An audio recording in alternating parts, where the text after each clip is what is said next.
रसूलुल्लाह सल्लल्लाहु अलैहि वसल्लम जुम्मे के दिन खुतबा पढ़ रहे थे कि इतने में लोगों के खड़े होकर गुल मचाया। कहने लगे, या रसूल अल्लाह, बारिश के नाम बूंद भी नहीं, दरख्त सुर्ख हो चुके यानी तमाम पत्ते खुश्क हो गए और जानवर तबाह हो रहे हैं। आप सल्लल्लाहु अलैहि वसल्लम अल्लाह ताला से दुआ कीजिए कि हमें सैराब करे।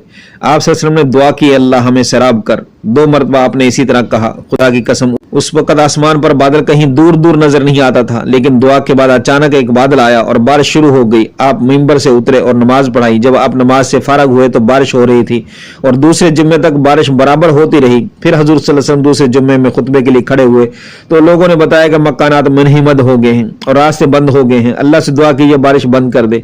इस पर नबी करीम सल्लल्लाहु अलैहि वसल्लम मुस्कुराए और दुआ की, ए हमारे अतराफ में अब बारिश बरसा, मदीने में इसका सिलसिला बंद कर। बारिश हमारे इर्द गिर्द होने लगी इस शान से कि अब मदीने में एक बूंद भी न पड़ती थी।